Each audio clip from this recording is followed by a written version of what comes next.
Merci à toute l'équipe d'organisation de me donner l'opportunité de présenter ces travaux. Donc, je suis Tanguy Barret, je suis postdoctorant au CESTIM et donc je vais vous présenter les résultats d'une petite étude qu'on a menée pendant le confinement sur des hôpitaux niçois. Donc, le contexte, vous le connaissez bien, c'est celui où l'Europe est déclarée l'épicentre de l'épidémie de Covid-19.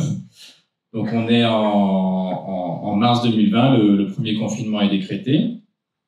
Donc, dans ce contexte, il y a eu un impact délétère sur la santé mentale de tout un tas de sous-populations qui a été documenté, y compris les soignants, donc qui étaient évidemment aux premières lignes. Et en parallèle de ces constats, il y a eu un certain nombre d'études qui ont montré que la crise et les confinements ont eu des impacts sur les usages de substances dans diverses populations, avec des résultats qui sont parfois un peu contrastés, mais globalement une tendance à augmenter l'usage de certaines substances. Par ailleurs, on a également eu des résultats qui montraient que la pleine conscience semblait être un facteur protecteur vis-à-vis du stress généré par cette crise. Donc, pour définir un peu de quoi on parle, la pleine conscience, c'est un processus qui va impliquer des phénomènes d'attention et de vigilance, donc c'est un processus psychologique, qui va impliquer également une ouverture aux phénomènes, que ce soit des phénomènes internes aux personnes ou externes. Un processus qui va être centré sur le moment présent et non pas sur ce qui se passe dans le futur ou dans le passé. Et c'est enfin un processus qui va être par nature non jugeant et se placer dans le sens de l'acceptation de ce qui est et de ce qui advient. Donc, en termes scientifiques, la pleine conscience peut être opérationnalisée en tant qu'état, en tant que pratique, donc notamment par des voies de méditation, et en tant que trait de caractère. C'est cette définition sur laquelle on va se pencher aujourd'hui. Et donc cette pleine conscience, ça peut être un levier qui est assez utilisé aujourd'hui dans diverses applications dans le domaine de la santé. Donc la question qu'on s'est posée, nous, donc sur les soignants, c'était est-ce que la pleine conscience avait un effet sur les évolutions d'usage de substances dans le cadre du confinement, et est-ce que cet effet passait par une médiation des affects. Donc, l'étude que nous avons menée se basait sur 2 hôpitaux publics de la ville de Nice. Un auto-questionnaire en ligne a été diffusé à l'ensemble du personnel hospitalier, et dans ce questionnaire, donc, on mesurait notamment, au-delà des informations générales, on mesurait par un outil le niveau de pleine conscience, donc par l'outil MAAS, et on mesurait également des variations avant et pendant le confinement d'un certain nombre d'éléments, donc la qualité du sommeil, la motivation, le stress, l'irritabilité et la tristesse. Donc tous ces éléments, on les a mis ensemble pour faire une variable unique de détérioration des affects. Et on a bien sûr pareillement mesuré l'évolution des consommations de tabac et d'alcool. Donc pour analyser tout ça, on a fait des régressions logistiques avec comme critère de jugement l'augmentation des consommations, donc à la fois de tabac et d'alcool séparément. Et on a fait des analyses de médiation en faisant l'hypothèse que la pleine conscience aurait un effet sur la détérioration des affects, qui aurait lui-même un effet sur l'évolution des usages de substances. Et la pleine conscience pourrait avoir également un effet direct sur l'évolution des usages de substances.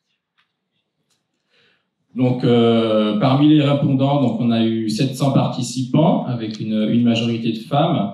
Donc, la plupart des personnes avaient entre 31 et 50 ans. On avait 42% de soignants, c'est-à-dire en gros du personnel paramédical. On avait 20% de médecins. On avait également du personnel administratif qui était inclus dans l'étude. Donc, le vrai échantillon sur lequel on s'est penché, c'est celui des usagers d'au moins une substance. Donc, on avait presque 400 personnes. Et on a constaté donc on avait un petit quart qui fumait avant le confinement. Parmi eux, la moitié ont augmenté leur consommation. Et on avait une petite moitié qui consommait de l'alcool avant le confinement et un gros tiers qui a augmenté sa consommation depuis le confinement. Donc, au niveau des résultats, vous avez sur ce graphique donc les autres ratios ajustés qui apparaissent. Donc, ici, on est sur l'augmentation de la consommation de tabac. Et donc, on a 2 variables qui sont sorties significatives de nos modèles. Le premier, c'était le score de pleine conscience, justement, avec plus la pleine conscience était forte, moins on avait de risque d'avoir augmenté sa consommation de tabac. C'est ce que vous voyez sur le graphique. Et on a également, inversement, plus la détérioration des affects était importante, plus on avait de chances d'avoir augmenté sa consommation de tabac. Et lorsqu'on a mené les analyses de médiation, on a trouvé qu'on avait bien un effet direct de la pleine conscience sur l'augmentation de l'usage de tabac, mais également un effet indirect via la détérioration des affects, avec un effet causal moyen de la pleine conscience estimé à 22% du critère de jugement. Lorsqu'on a regardé ce qui se passait pour l'alcool, on a trouvé uniquement la pleine conscience était encore associée inversement associée à l'augmentation de la consommation d'alcool. Et on avait également un effet d'âge qui s'ajoutait, avec globalement les personnes plus âgées qui étaient moins à risque d'augmenter leur consommation d'alcool à la suite de ce confinement. Donc là, on n'a pas trouvé la détérioration des affects comme facteur médiateur, ce qui n'était pas significatif dans nos modèles. Donc, en discussion, un des points importants, c'est que même si ce n'était pas le cœur de cette étude, c'est qu'on a constaté une détérioration des affects et globalement du bien-être des soignants suite au premier confinement. On a bien trouvé que la pleine conscience constituait un effet protecteur, un facteur protecteur vis-à-vis de l'augmentation des substances psychoactives légales. Et on a trouvé un rôle médiateur donc, des affects pour la consommation de tabac. Donc ces données sont cohérentes avec ce qu'on trouve dans la littérature, dans la mesure où un niveau de pleine conscience plus élevé est globalement favorable à des sensations de stress moindres. Et par ailleurs, en plus de cet effet de la pleine conscience sur la gestion des émotions ou des affects, il y a aussi des possibilités de contrôle direct de l'usage de ces substances par un contrôle cognitif qui va être amélioré lorsque la pleine conscience est plus grande, et par une moindre réactivité aux éléments déclencheurs de consommation ou par des cravings moins puissants.